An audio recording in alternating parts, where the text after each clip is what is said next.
conta desse programa é um programa de paz. O Papa Francisco pediu para que os pais não condenem os filhos por causa da orientação sexual. Paulinha, em que contexto, precisamente, ele disse isso? Pois é, e foi hoje, viu? Hoje, durante a audiência semanal, o Papa Francisco estava falando ali sobre as dificuldades que os pais podem enfrentar na criação dos filhos. E aí ele entrou nessa questão, na importância de não se esconder atrás de uma atitude de condenação diante da orientação sexual, o que vai de encontro com outras falas do Papa Francisco, né? A gente teve aquele momento em que ele disse que as pessoas LGBTQIA+, têm o direito de serem acolhidas pelas suas famílias.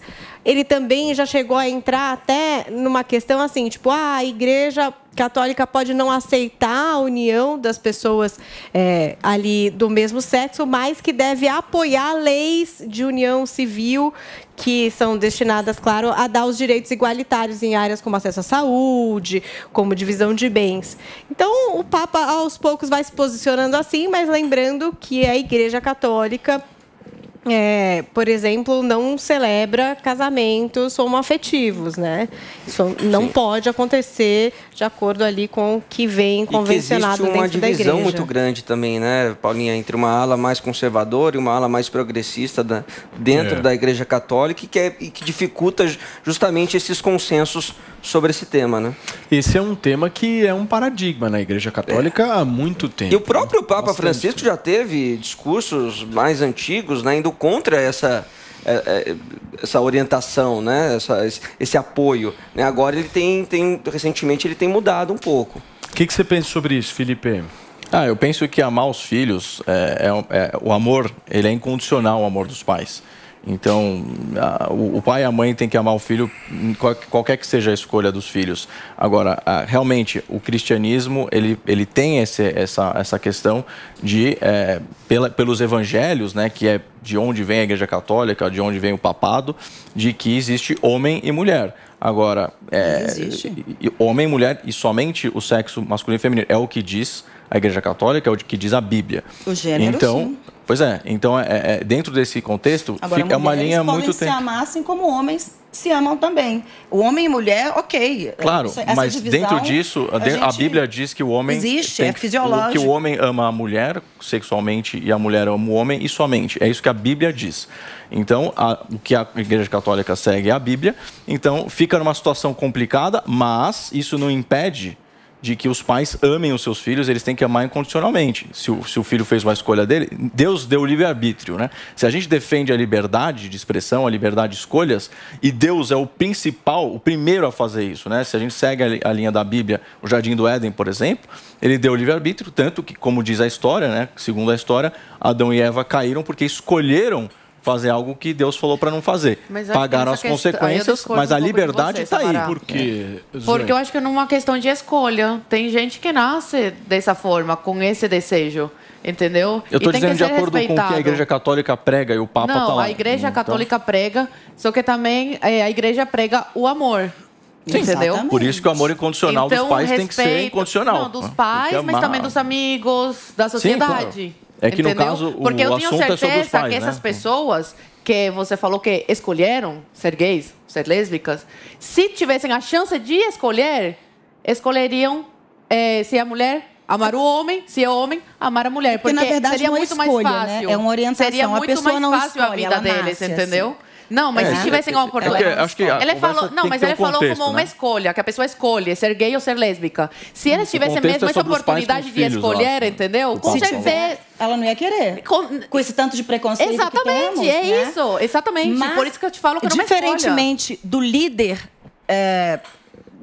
evangélico, né, daquele pastor que a gente estava debatendo aqui, o Papa, como um líder cristão, aí eu acho que ele mandou bem mesmo, porque ele quer o quê? A união. Ele está pregando o amor. Não, o amor, mas os evangélicos também falam para né? Então, a questão temos que respeitar. Eu acho isso uma evolução muito boa, um posicionamento muito bacana da Igreja Católica, entendeu? Mas os evangélicos também. Isso passa junto com relacionamentos humanos. Um pastor ter falado uma coisa não diz que todos falam a mesma coisa. Igreja Católica uma perda de... A Igreja Católica já teve vários popularidade, pontos, né? Bastante Por exemplo, a Igreja Católica e os métodos contraceptivos, na epidemia que a gente viveu de AIDS, o posicionamento da Igreja em relação ao uso de camisinha foi bastante polêmico. E são coisas que vão surgindo na sociedade e que a Igreja vai tentando, da forma dela, se amoldar. Eu tenho muito problema com qualquer liderança religiosa e guru e em consequência, políticos, porque eu acho que o poder é uma coisa perigosa, né?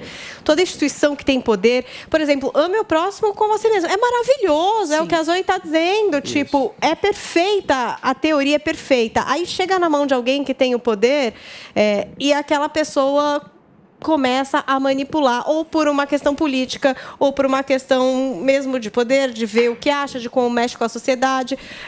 Eu sou católica, por exemplo, e já me posicionei aqui que sou a favor da descriminalização do aborto. E várias pessoas já me disseram que isso é impossível, que eu não posso ser assim.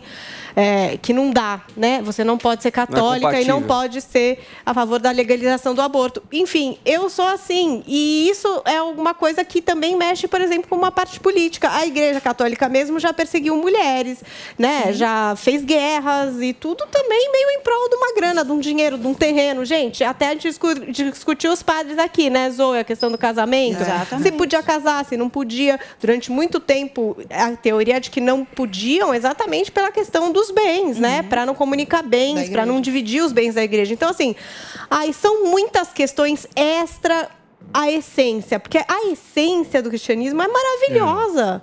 É o amor. Ame o próximo como a ti mesmo. É o que o Papa disse. Gente, é o amor incondicional dos pais, então, independentemente da de religião, imaginar filhos, né? Que Cristo não vai receber a todos. O acolhimento. Não, claro. Quando sempre recebeu, né? Se você tem um grupo, que, no caso dos homossexuais, que muitas vezes são marginalizados, sofrem com discriminação, com muito preconceito, e querem buscar um refúgio justamente na religião, porque você vai afastar essas pessoas da religião ao invés de acolhê-las. Eu acho que a discussão ela existe porque existe esse dogma na igreja, de que na Bíblia se coloca homem e mulher, e o homem ama mulher ama homem.